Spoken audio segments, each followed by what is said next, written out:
मगर जैसे ही करीब गई और ख़ुद सूंघा, सुबहान अल्लाह, ऐसी लतीफ़ खुशबू के दिल महवे हैरत हो गया। ये वो मकाम है कि जो भी यहाँ आए वो इस खुशबू को ज़रूर ख़ुद महसूस करे, ताकि उस रूहानी कैफियत को समझ सके जो सदियाँ गुजरने के बावजूद ज़िंदा है। अब ये जो पत्थर मैं आपको दिखा रही हूँ, शायद ये आपके दिल को थोड़ी देर के लिए साकित कर दे। तसव्वुर कीजिए कि ये पत्थर वाकई किसी शहीद सहाबी के हाथों की लिखाई हो, तो आपका दिल क्या महसूस करेगा। ऐसा सहाबी जो जंगे ओहद में शरीक था, जिसने नबी अकरम सल्लल्लाहु अलैहि वसल्लम के साथ सुबह शाम गुजारे। अब आप लोग देख सकते हैं कि नीचे अबू सुफियान खड़ा है और ये वाला सारा एरिया जो है, यहाँ सहाबा और नबी अकरम सल्लल्लाहु अलैहि वसल्लम बैठे हैं, जबकि सामने अबू सुफियान की यहाँ की नज़रों से ओझल है। क्या आप जानते हैं, मदीना की उन गलियों में वो निशानियाँ आज भी जिंदा है जहाँ रसूल अल्लाह सल्लल्लाहु अलैहि वसल्लम के कदम मुबारक पड़े थे। आज हम उन्हीं रास्तों से गुजरते हुए उहद के दामन में पहुंचेंगे। आइए आज इन मदीना की गलियों से होते हुए मेरे साथ एक और सफ़र पर चलते हैं, जहां हम मस्जिद फस के साथ साथ मदीना की उन निशानियों को देखेंगे जिन मकामात को यहाँ के लोकल लोगों के अलावा बहुत कम लोग पहचानते हैं, और बाबरकत उहद पहाड़ के पत्थरों पर किस तरह से सहाबा कराम के दौर के लिखे हुए ईमानी फ़िक्रे और आयात इलाही से उनकी ईमान की खुशबू आती थी, ये मैं आपको दिखाऊंगी। जी, आप देख रहे हैं कि मैं इस वक्त उहद के दामन में उसी बाबरकत जगह खड़ी हूँ। यही वो पहाड़ है जिसकी गोद में जंग उहद लड़ी गई, और यही वो मकाम है जहाँ रसूल अकरम सल्लल्लाहु अलैहि वसल्लम ज़ख्मी हालत में तशरीफ़ लाए। हज़रत तलहा ने आप सल्लल्लाहु अलैहि वसल्लम को अपनी पीठ पर उठाया और यहाँ तक लाए, और यही वो जगह है जहाँ नबी अकरम सल्लल्लाहु अलैहि वसल्लम ने हाथ रखा सहारे के लिए। मैं अपने ज़ाती एक्सपीरियंस से आपको ये बात बताऊं कि वो फैमिली जो कदीम यहाँ के रहने वाले हैं, जब वो ज़ियारत के लिए मुझे ला रहे थे तो उन्होंने मुझे बताया था कि यहाँ से खुशबू आती है, और मैं तज़ब्बस का शिकार थी कि वाकई सदियाँ गुजरने के बाद भी इस जगह से खुशबू आती होगी। क्या नबी अकरम सल्लल्लाहु अलैहि वसल्लम वाकई उनके लम्स ने इस पहाड़ों की इन जगहों को छुआ होगा। लेकिन जब मैं यहाँ पहुँची, लेकिन मैंने अपनी आँखों से देखा और अपने हवास से महसूस किया कि दिल मोह लेने वाली खुशबू आती है यहाँ से। मगर जैसे ही करीब गई और ख़ुद सूंघा, सुबहान अल्लाह, ऐसी लतीफ़ खुशबू के दिल महवे हैरत हो गया। ये वो मकाम है कि जो भी यहाँ आए वो इस खुशबू को ज़रूर ख़ुद महसूस करे, ताकि उस रूहानी कैफियत को समझ सके जो सदियाँ गुजरने के बावजूद ज़िंदा है।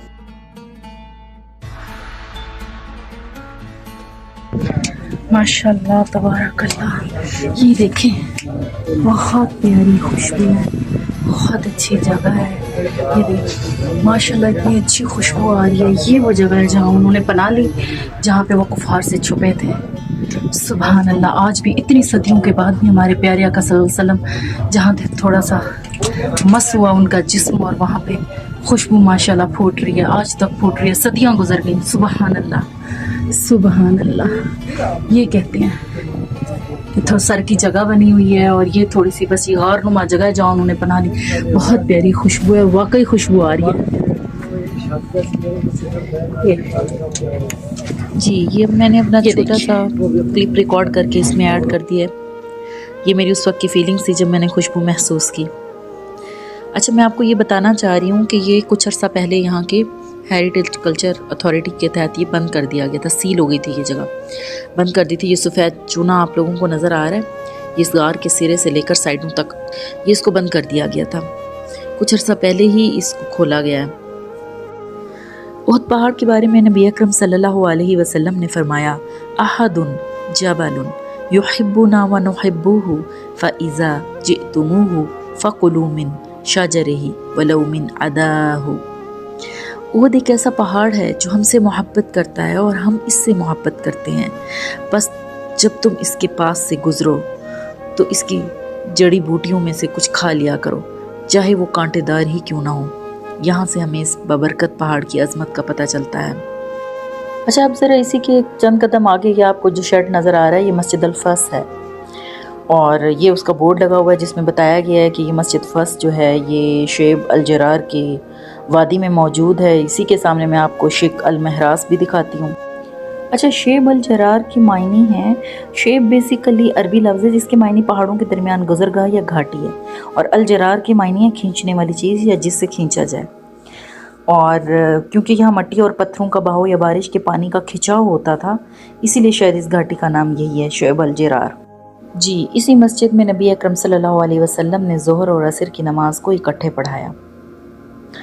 और ये मस्जिद की आप इमारत देख रहे हैं जो प्लास्टर और पत्थर की मदद से बनाई गई है, और अभी भी ये मुकम्मल अपनी असली हालत में नहीं है, बल्कि थोड़ी सी साइडों से इसके कुछ पत्थर जो हैं वो गिर चुके हैं। ये आप देख रहे हैं। ये मस्जिद फस की वो तस्वीर है जब यहाँ पे कुछ भी नहीं था, सिर्फ चंद पत्थर लगाकर इर्द गिर्द की चार दीवारी रखी हुई थी ताकि निशानी के तौर पर ये जगह मौजूद रहे और तारीख़ का हिस्सा बनी रहे।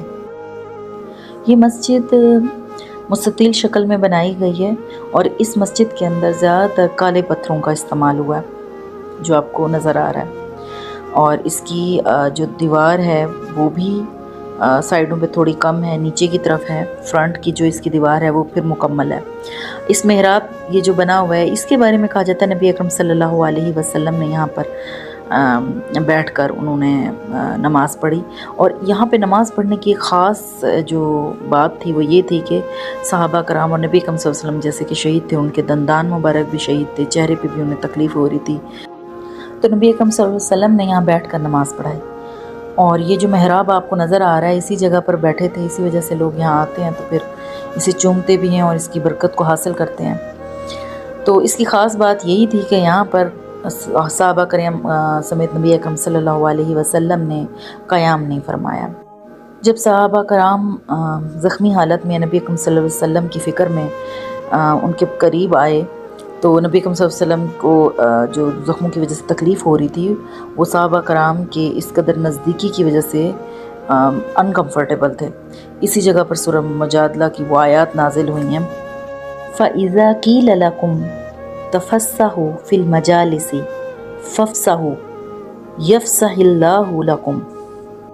जब तुमसे कहा जाए कि मजलिसों में कुशादगी इख्तियार करो तो कुशादगी इख्तियार करो, अल्लाह तुम्हारे लिए कुशादगी पैदा करेगा। जी, अब हम मस्जिद फस से आगे की तरफ जा रहे हैं।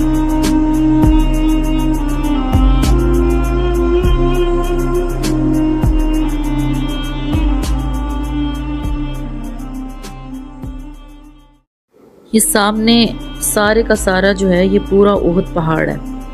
बाहर से तो ये एक सीधी लाइन में चंद नशेब व फराज के साथ चंद किलोमीटर पर फैला हुआ नज़र आता है, मगर दरअसल इसके अंदर घाटियाँ और वादियाँ बनी हुई हैं। ये भी इसी तरह की एक वादी है जिसमें हम खड़े हैं, और ये इसी नशेब व फराज के साथ गुज़रते हुए इसमें रास्ते हैं, और आहिस्ता आहिस्ता चढ़ाई की तरफ जाते हो और फिर उतराई की तरफ। अभी अब इंशाल्लाह आगे करीब जाकर मैं आपको दिखाती हूँ।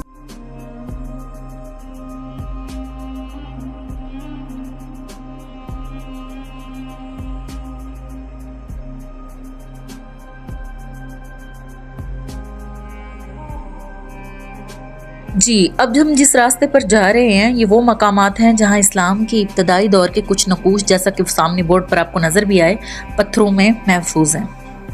ये वो ख़त है जिसे ख़त हिजाज़ी कहा जाता है। आप जानते हैं ख़त हिजाज़ी क्या है?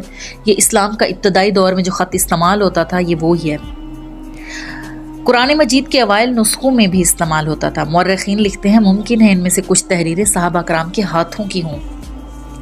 ये पत्थर आप देख रहे हैं जिनके सामने बोर्ड नज़र आ रहा है, ये हेरिटेज कल्चर अथॉरिटी जो है उन्होंने अब कुछ अरसा पहले इनकी हिफाजत के लिए यहाँ पे ये बाउंड्रीज बोर्ड के ज़रिए लगाई है, और वो इन पत्थरों को महफूज करना चाह रहे हैं ताकि यहाँ के लोकल लोग जब आकर बैठते हैं या ज़ियारत करते हैं तो वो पत्थरों पर कुछ जो लिखते हैं वो इनसे अलग हो सके, मिक्स ये चीज़ें ना हो जाएं, क्योंकि जाहिर सी बात है ये यहाँ का इस्लामी हेरिटेज विरसा है जिसको महफूज करना भी चाहिए।